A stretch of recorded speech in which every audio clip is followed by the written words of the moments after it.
Jadi orang-orang yang beriman, baik laki-laki maupun perempuan, di hari kiamat nanti wajah mereka itu akan bercahaya, bersinar, ya, bersinar di depan dan di samping kanan mereka. Mereka itu akan bersinar. Itu jadi di hari kiamat nanti terpisah antara orang-orang kafir, antara orang-orang munafik dengan orang-orang yang beriman. Di sini tidak dijelaskan orang Islam, tidak. Makanya beda. Islam beriman. Dalam ayat ini Allah hanya jelaskan untuk orang-orang yang yauma taral mu'minina wal mu'minat. Ya. Pada hari engkau akan melihat orang-orang yang beriman, laki-laki dan perempuan. Allah tidak jelaskan orang Islam. Karena orang Islam belum tentu beriman. Ya kan? Banyak orang Islam tapi identitasnya saja, tapi tidak beriman. Contoh, perbedaan antara Islam dengan iman. Ketika seorang muslim, dijelaskan oleh Rasulullah, ada seorang sahabat datang kepada Nabi, "Ya Rasulullah, ketika seorang Islam atau seorang muslim sedang minum-minum khamar atau minum-minuman yang memabukkan, apakah dia termasuk golongan orang yang beriman atau tidak ya Rasulullah?" Dia orang Islam. Sahabat bertanya kepada Rasulullah. Lalu Rasul membuat dua lingkaran, satu lingkaran kecil dan satu lingkaran besar. Lingkaran kecil di tengahnya ditulis Islam. Kemudian lingkaran besar itu artinya beriman.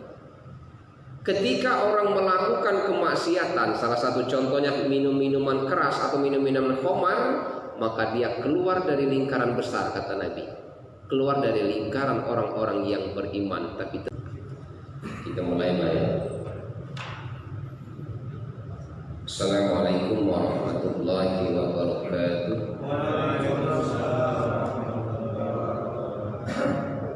Alhamdulillahi rabbil alamin.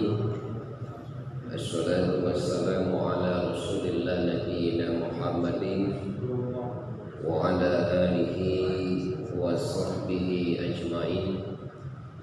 Asyhadu an la ilaha illallah wa asyhadu anna Muhammadan abduhu wa rasuluh. Allahumma salli ala Muhammad wa ala ali Muhammad. Amma ba'd. Sebelum kita meneruskan pelajaran kita, mari kita kirimkan suratul Fatihah untuk sahabat kita yang sedang sakit, Ustaz Mustaqim. Mudah-mudahan Allah angkat penyakitnya dan diberi kesembuhan sehingga bisa berkumpul dan melakukan ibadah serta aktivitas sehari-hari sedia kalanya. Al-Fatihah. Bismillahirrahmanirrahim. Alhamdulillahi rabbil alamin. Ar-Rahmanir Rahim. Maliki yaumiddin. Iyyaka na'budu wa iyyaka nasta'in. Ihdinas siratal mustaqim.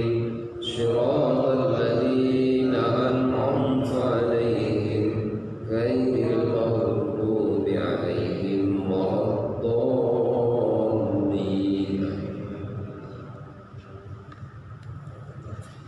Alhamdulillah, syukur malam ini Allah senantiasa menjaga nilai keimanan kita, menjaga nilai-nilai keislaman kita, dan mudah-mudahan kita selalu istiqomah di dalam meningkatkan kualitas keilmuan kita, meningkatkan kualitas wawasan kita, serta selalu menjaga nilai-nilai ibadah kita untuk selalu istiqomah di jalan Allah Subhanahu wa ta'ala. Amin. Salawat beriring salam, tentu tidak pernah lupa kita untuk bersalawat kepada junjungan kita Nabi besar Nabi Muhammad Rasulullah SAW. Ma'asyiral muslimin, jamaah yang insyaallah dimuliakan Allah Subhanahu wa taala. Malam ini kita ayat ke-12 dan 13. Karena ayat ke-12 dan 13 ini satu kalimat. Ayat 11 sudah pernah kita sampaikan pada pertemuan-pertemuan sebelumnya. Kita baca sama-sama ayat ke-12 ini ya. Kita baca sama-sama dengan hati yang menerima, cermati, jangan ada yang ngobrol ya. Usahakan pintu-pintu iblis itu kita tutup saat kita belajar. Kita mulai. A'udzu billahi minasy syaithanir rajim. Bismillahirrahmanirrahim. Yauma taral mu'minina wal mu'minati yas'a nuruhum baina aydihim wa bi aymanihim busrakumul yawma jannatun tajri min tahtihal anhar khalidina fiha zalika huwal fawzul azim. Yawma yaqulul munafiquna wal munafiqatu lillazina amanu unzuruna naqtabis min nurikum qila irji'u wara'akum faltamisu nuran wadriba bainahum bisurin lahu bab batinuhu fihi rahmatu wa zahiruhu min qibalihi azab. Ya, kita pelajari, pahami artinya pelan-pelan. Pada hari engkau akan melihat orang-orang yang beriman, baik orang yang beriman itu laki-laki dan perempuan, betapa cahaya mereka bersinar di depan dan di samping kanan mereka. Pada hari ini adalah berita gembira untukmu, yaitu surga-surga yang mengalir di bawahnya sungai-sungai, mereka kekal di dalamnya. Demikian itulah kemenangan yang agung. Ayat ke-13. Pada hari orang-orang munafik laki-laki dan perempuan berkata kepada orang-orang yang beriman. Maksud berkata kepada orang-orang yang beriman itu, orang-orang munafik itu berkata kepada ayat yang ke-12. Tunggulah, kami ingin mengambil cahayamu. Lalu orang-orang beriman tadi berkata, kembalilah kamu ke belakang dan carilah sendiri cahaya untukmu. Lalu di antara mereka dipasang dinding pemisah, yaitu pintu. Di sebelah dalam ada rahmat dan di sebelah luar ada azab. Coba renungkan apa maksud dua ayat ini. Kalau kemarin kita pengajian fikih sunnah, digambarkan orang yang sering ambil air wudhu itu nanti di hari kiamat dapat cahaya. Sekarang kita hubungkan dengan ayat ini, ya kan? Memang dalam hadis Nabi, bekas kita berwudhu itu akan menjadi ciri pada saat hari kiamat dan akan menampakkan cahaya atau sinar.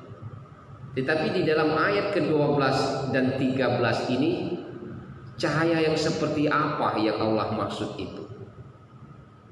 Apakah cukup dengan berwudu cahaya itu akan tampak? Tidak. Tentunya wudu itu merupakan bagian daripada pintu untuk menuju kita beribadah dan beriman kepada Allah. Nah, di dalam ayat ke-12 ini Di situ Allah berikan balasan kepada orang-orang yang beriman, baik laki-laki maupun perempuan semasa dia hidup.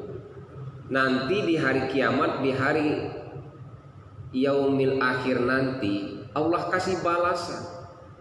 Jadi Allah bedakan orang yang beriman dan orang yang kafir atau orang yang munafik, dibedakan di situ.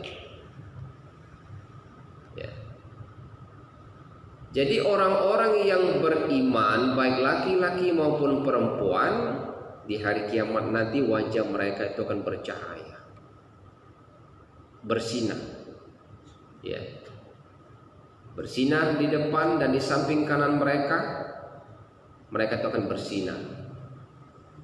Itu jadi di hari kiamat nanti terpisah antara orang-orang kafir, antara orang-orang munafik dengan orang-orang yang beriman. Di sini tidak dijelaskan orang Islam, tidak. Makanya beda. Islam beriman. Dalam ayat ini Allah hanya jelaskan untuk orang-orang yang yauma taral mu'minina wal mu'minat.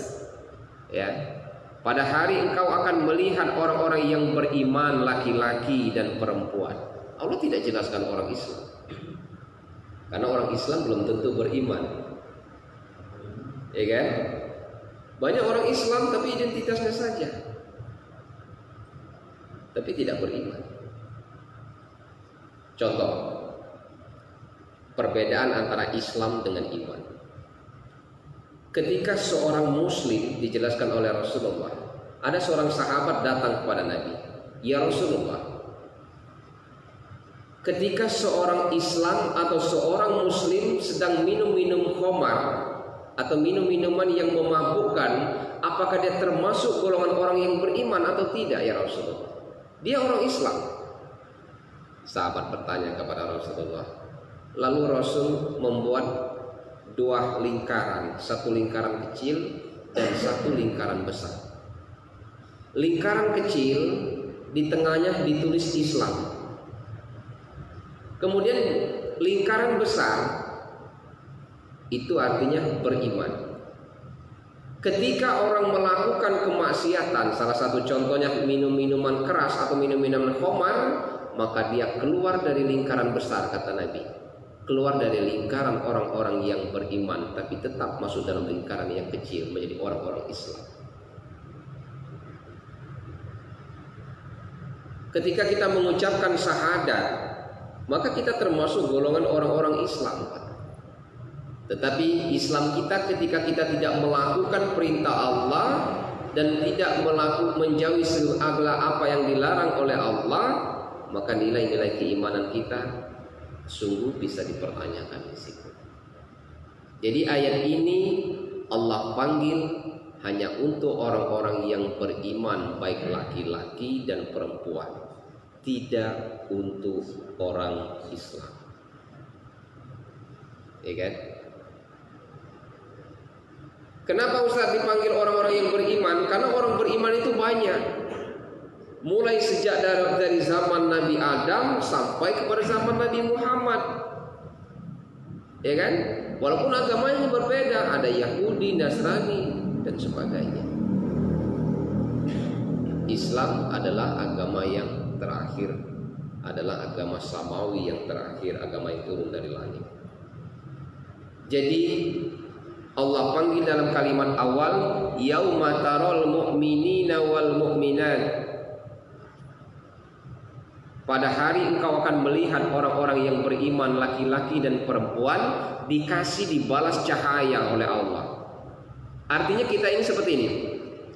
Pada saat nanti dalam ayat 12 ini, pada saat kita akan dikumpulkan di padang mahsyar, akan mengalami sebuah proses hisab, mizan atau perhitungan apakah kita akan pergi ke surga ataupun ke neraka. Allah itu sudah pilih dulu, lalu pilih-pilih.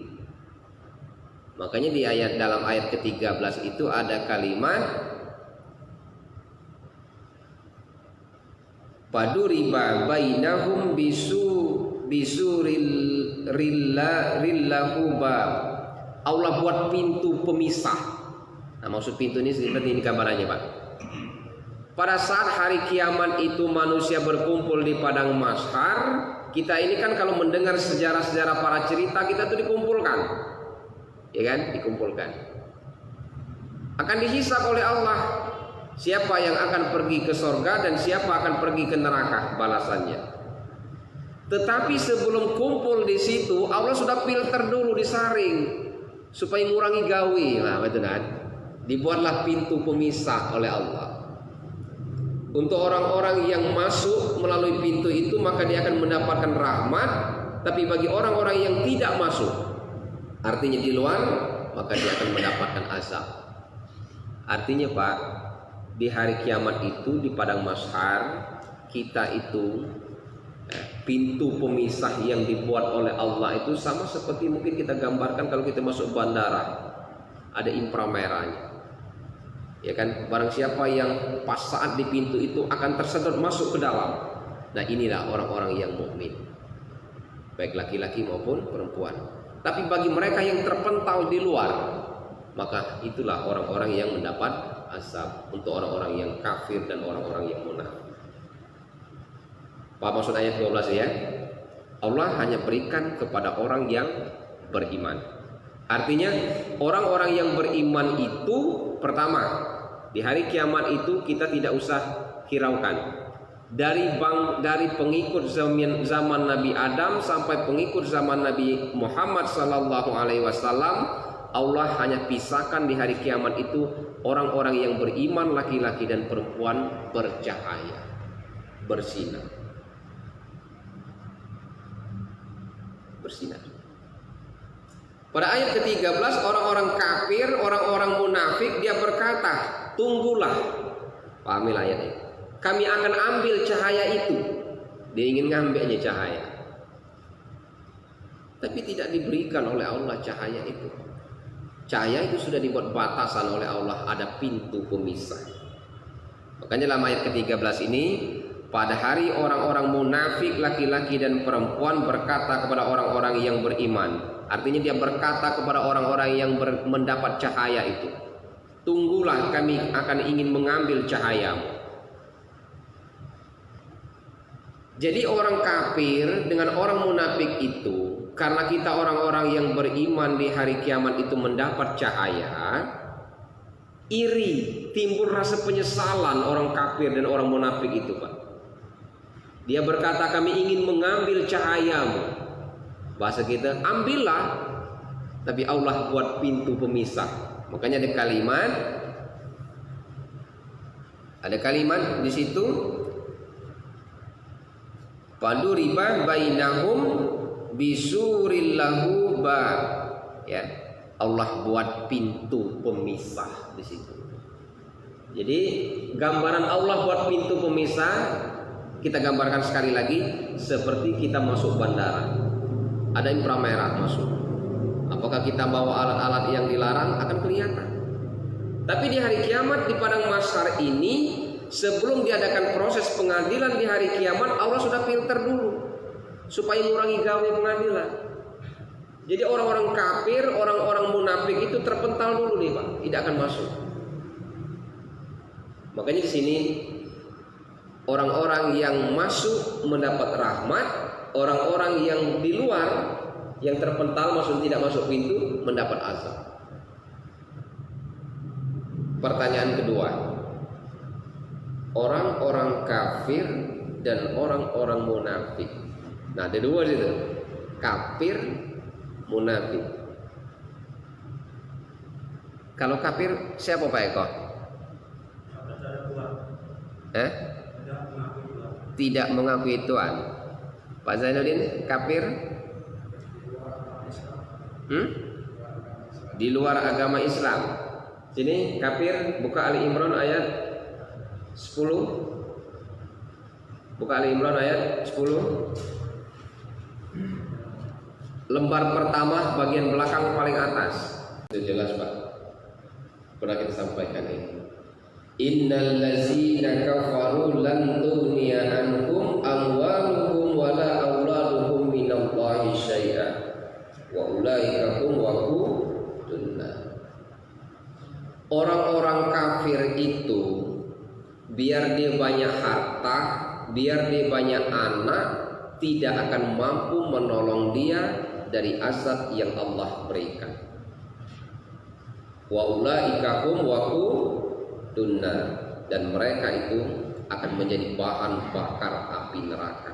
Itu sudah jelas. Jadi kalau pertanyaan siapa orang-orang kafir, adalah orang-orang yang bukan memeluk agama selain daripada agama Islam, atau tidak mengakui Allah itu sebagai Tuhannya, tidak mengakui bahwa Rasul Muhammad itu sebagai nabinya. Itulah orang-orang kafir. Itu orang-orang kafir. Jadi di dalam ayat ke-10 ini, innal ladzina kafaru lan tughniya anhum amwaluhum wala auladuhum minallahi syai'a. Bagi orang-orang kafir itu, biar mereka punya harta banyak, biar mereka punya anak banyak, tidak akan mampu menolongnya dari azab Allah.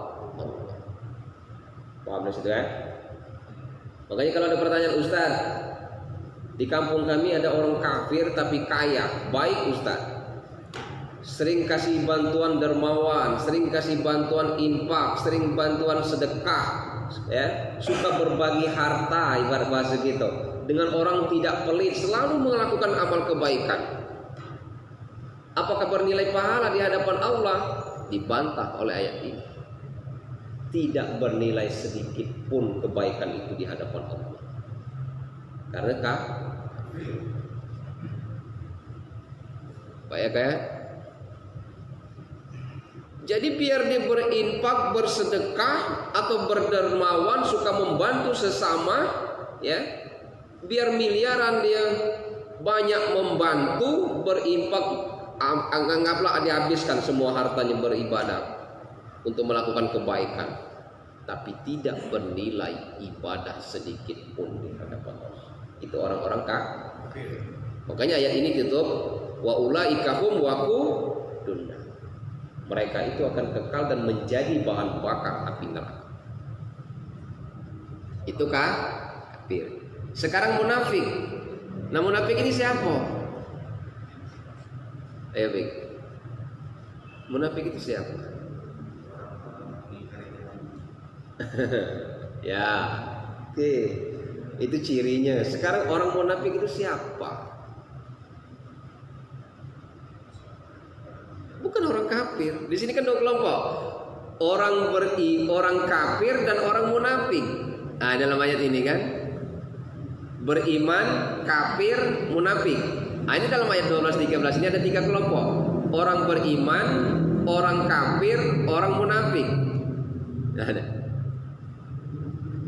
Siapa orang munafik? Baik kok. Orang Islam yang tidak menjalankan apa, orang Islam yang tidak menepati janji. Oke, orang Islam yang tidak menepati janji. Itu ciri-cirinya.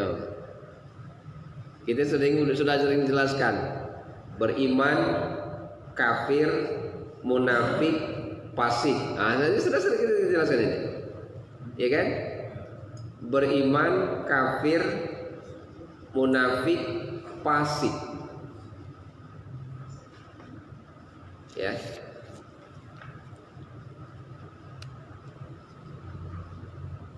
Ingat pada ayat 13 itu. Pada hari orang-orang munafik laki-laki dan perempuan. Pada hari orang-orang munafik laki-laki dan perempuan, ayat 13 ini tidak menjelaskan orang kafir. Ya, tidak menjelaskan orang kafir. Maksudnya orang munafik itu adalah orang yang berlatar belakang memeluk agama Islam. Tapi akhlak dia tercelah dari 3 ciri tadi.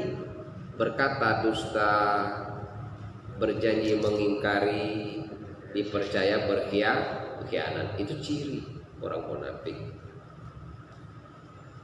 Di atas munafik naik derajatnya menjadi orang fasik. Ini kalau dia sudah menguasai 3 ini tadi, akan naik derajatnya menjadi orang fasik, naik kelas deh. Orang fasik itu adalah dari golongan orang-orang Islam sendiri, ya kan? Contoh ciri-ciri orang fasik: ilmu agamanya luas, kalau berdiskusi berdebat di kaki lima hebat, bisa-bisa bebalah, ya kan?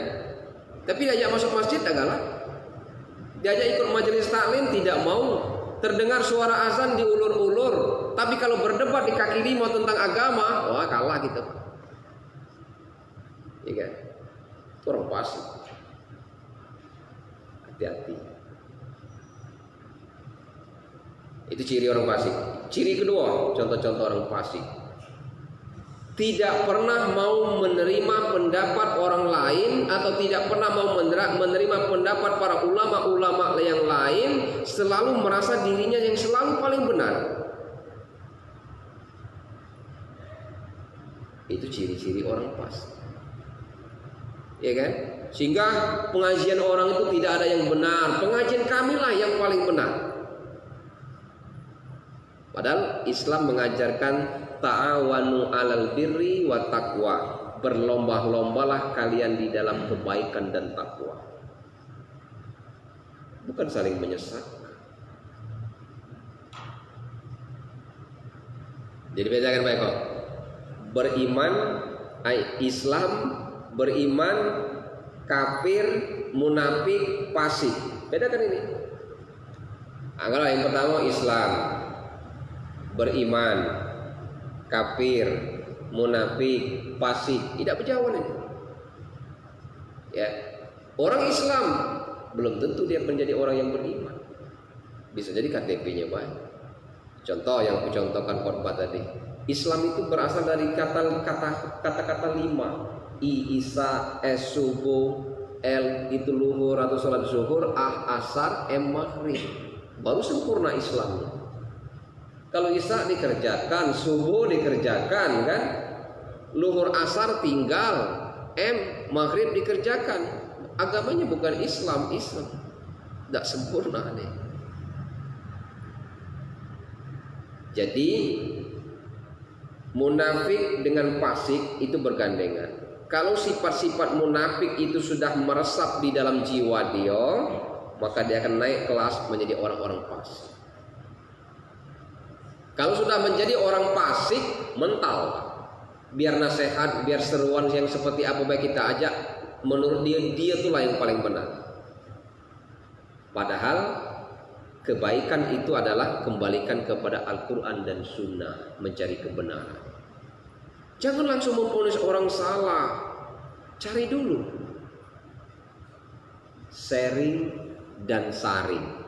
Sharing, saring, beda. Sharing itu maksudnya cari pendapat si A, cari pendapat ulama si A, cari pembenarannya di dalam Al-Quran, baru disaring. Ya. Jadi ayat ke-12 ini, di hari kiamat nanti balasan pertama ciri orang beriman itu Allah kasih cahaya. Sebelum pengadilan akhirat dilakukan, orang mukmin laki-laki dan perempuan itu mendapat cahaya. Ya. Yang kedua, bagi orang-orang yang beriman, balasan Allah diberikan surga yang di bawahnya mengalir sungai-sungai. Dan mereka kekal di dalamnya selama-lamanya. Dah, sampai sini ada yang tanyakan, Pak Eko? Ya. Masalah dengan itu. Yang Muhammad itu apa sudah? Kita nggak tahu. Ya. Gimana itu? Agama samawi. Agama samawi itu artinya agama langit. Asal kata sama, agama langit. Agama langit itu cuma 3. Yahudi, Nasrani, Islam. Ya kan? Agama-agama samawi yang Allah turunkan kepada Rasul yang dipilih berlaku pada zaman Rasulnya. Itulah. Agama Islam yang lahir diturunkan kepada Nabi Muhammad berlaku untuk zaman Nabi Muhammad.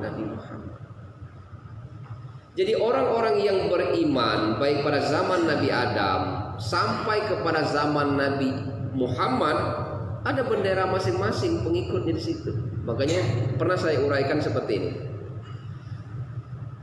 Pada saat di hari kiamat kita berkumpul di padang mahsyar, ada 120 bendera kan.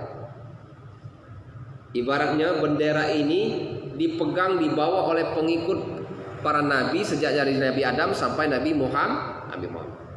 Tapi yang paling banyak mendapat bendera itu adalah Nabi Muhammad. Nabi Muhammad mendapat 80, sisanya berbagi sejak dari zaman Nabi Adam sampai ke Nabi Isa. Itu baik. Ya. Nah,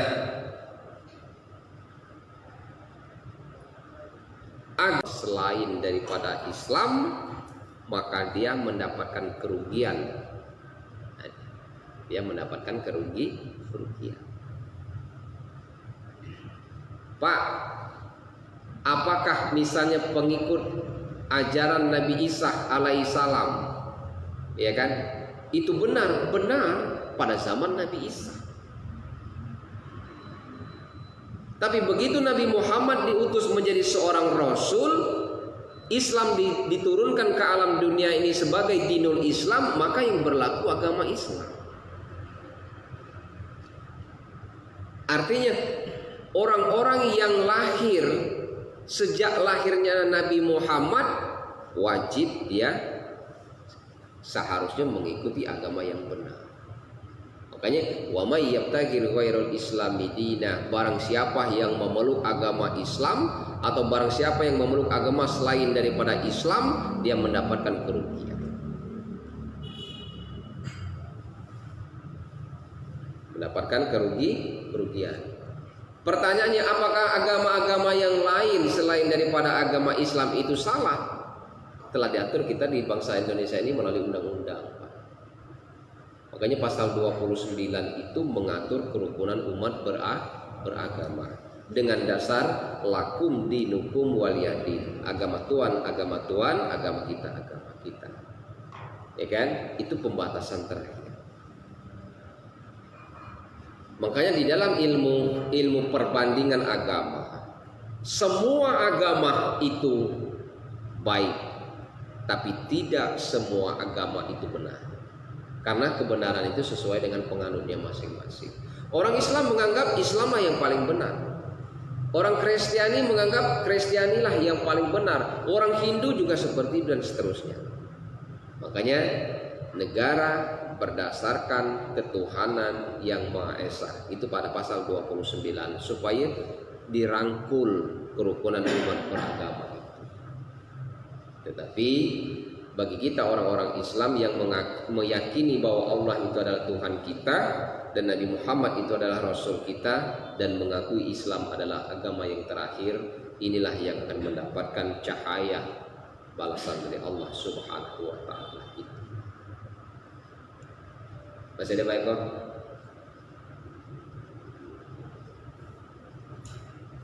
Ya mas, jangan tahu apa dia menteri.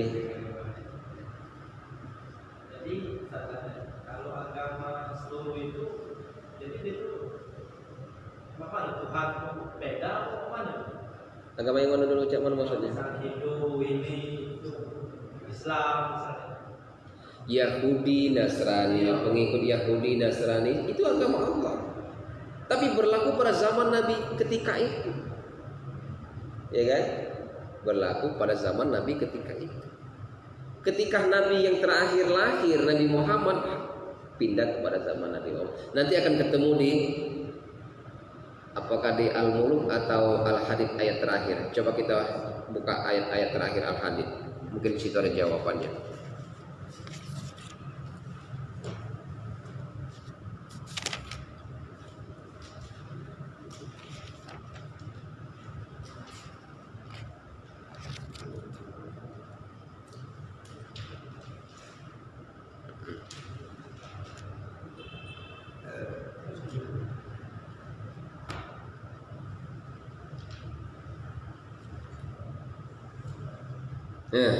Ayat 29, coba baca Pak Zainuddin. Itulah contoh balasannya orang-orang yang sebelum Islam lahir. Ayat 29.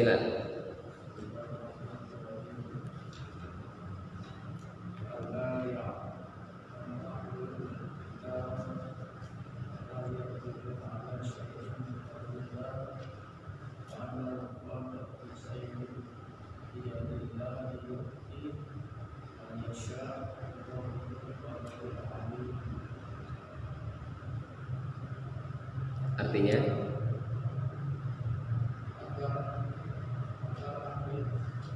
kita mengetahui bahwa sedikit pun mereka tidak mendapat karunia Allah jika mereka tidak beriman kepada Muhammad, dan bahwa karunia itu ada di tangan Allah, Dia memberikannya kepada siapa yang tidak menghendaki. ya, ayat 29 ini sudah terbantahkan ya. Li'alla ya'lama ahlul kitabi alla yaqdiruna ala syai'in min fadlillah wa annal fadla biyadillahi yu'tihi man yasha' wallahu dzul fadlil 'azim. Agar ahli kitab mengetahui bahwa sedikit pun mereka tidak akan mendapat karunia Allah jika mereka tidak beriman kepada Nabi Muhammad, dan bahwa karunia itu ada di tangan Allah. Dia memberikannya kepada siapa yang Dia kehendaki, dan Allah mempunyai karunia yang sangat besar. Bisa dipahami ayat ini? Ahli kitab itu artinya orang-orang Nasrani. Ya. Bahasa umumnya orang-orang yang menjadi pengikut ajaran agama Allah sebelum Nabi Muhammad lahir, atau sebelum Nabi Muhammad diangkat menjadi seorang rasul. Apa maksudnya? Makanya ketika Rasulullah menerima wahyu yang pertama, ya, tapi sayang saat itu pendeta seorang Nasrani yang kita kenal dengan bernama Waraga bin apa? Waraga bin Naufal, seorang pendeta Nasrani yang meyakini bahwa nanti akan lahir Nabi yang terakhir, Nabi Muhammad. Makanya dia ketika Siti Khadijah melaporkan kejadian bahwa suaminya Muhammad menerima wahyu yang pertama menggigil di dalam gua Hira, disampaikanlah kepada seorang pendeta ini yang bernama Waraga bin Naufal. Apa dia berkata? Ibarat bahasa kita, sayang usiaku sudah tua. Andai kata aku masih muda dan nanti bahwa ini yang akan menjadi seorang nabi yang terakhir, Muhammad suamimu Khadijah, andaikan aku masih hidup, aku akan mendampingi perjuangan Rasul itu. Waraga bin Naufal seorang ahli kitab agama Nasrani. Artinya orang-orang yang beragama yang benar, ya kan?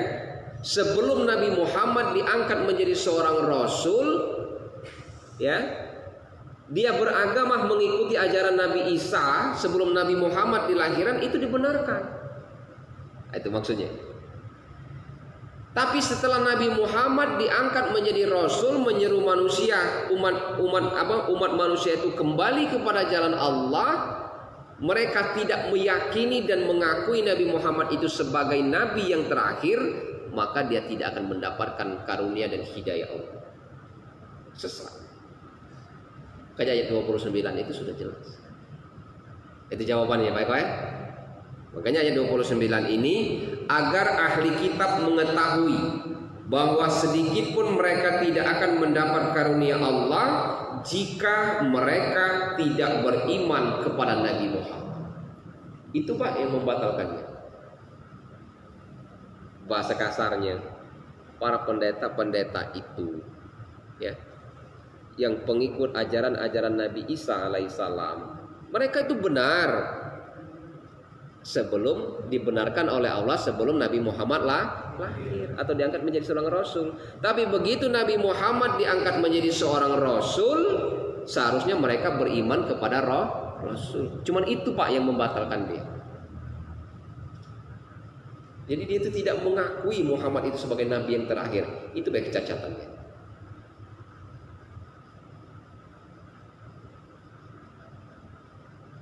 Kalau ajarannya ajaran agama Allah, Injil, itu ajaran Allah, mengikut Nabi Isa. Tapi mereka begitu Nabi Muhammad diangkat menjadi seorang rasul, tidak mengakui dan beriman kepada Nabi Muhammad. Itulah yang membuat dicacat. Ayat 1 inilah yang membantah. Paham tak maksudnya baik? Tobing. Jadi ini Pak Ustaz ya, ini definisi kafir berarti orang yang tidak menganut Islam setelah Rasul membawa Islam. Kita pisahkan. Kafir itu tertutup bahasa. Hati dia itu tertutup kepada jalan kebenaran. Ya kan?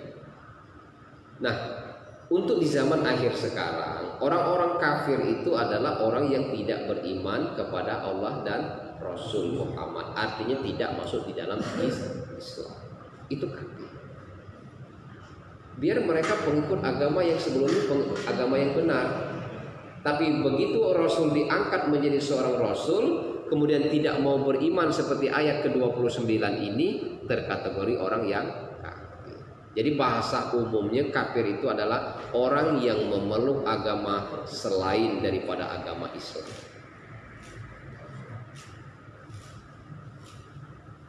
Masih bingung? Ya, Pak Jai. Adakah ayat yang menjelaskan alasan Allah menciptakan agama lain sebelum agama Islam? Yang mana? Alasan Allah menciptakan agama-agama lain sebelum agama Islam.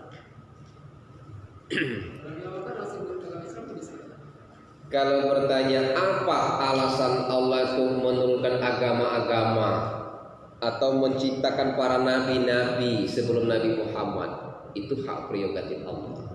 Kita tidak bisa bertanya apa alasan Allah karena bertemu tidak bisa. Yang jelas, ya kan? Wa huwa ala kulli syai'in qadir. Segala sesuatu itu telah ditakdirkan oleh Allah. Ya. Kenapa? Apa alasan Allah? Allah yang sangat tahu. Ya kan? Allah yang sangat tahu. Makanya kita cuma mengenal bahasa itu adalah zaman, masa Nabi Adam, masa Nabi Nuh, masa Nabi Ibrahim, masa Nabi Musa, masa Nabi Isa sampai Nabi Muhammad. Itu ada zaman. Dan agamanya pun berbeda. Walaupun tetap agama wahyu atau agama samawi, agama yang turun dari langit. Paham ya? Apa-apa alasannya Allah belum kita temukan. Itu hak prerogatif Allah.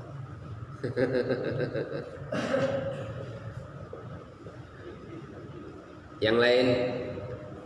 Izin Ustaz. Ya. Pribadi kami menerima yang dimasukkan kami tadi. Pribadi kami menerima definisi kafir tadi.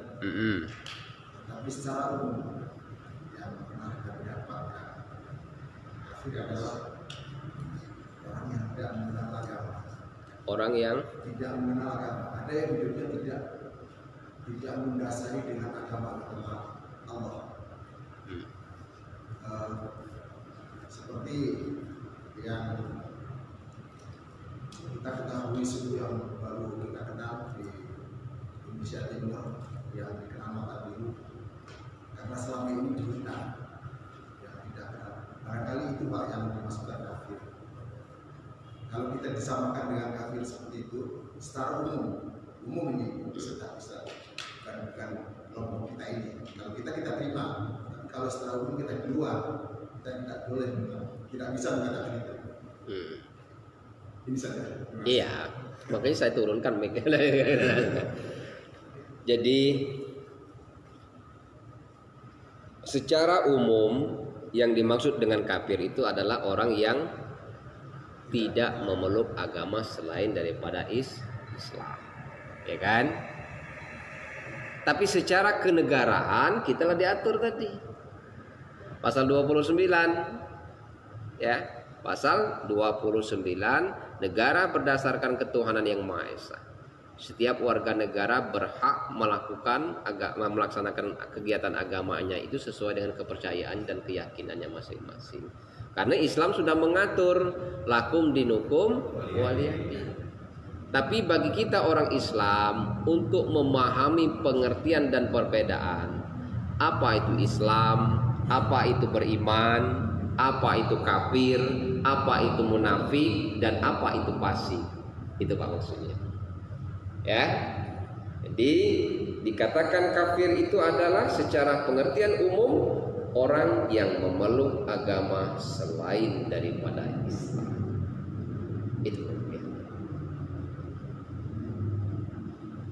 Kalau bertanya tentang kehidupan umat beragama, ya, makanya di dalam ilmu perbandingan agama ada mata kuliah namanya perbandingan ilmu agama. Bahasanya sangat bijak. Semua agama itu baik, tapi tidak semua agama itu benar. Jangan dibalik. Jangan dikatakan semua agama itu benar, tapi tidak semua agama itu baik.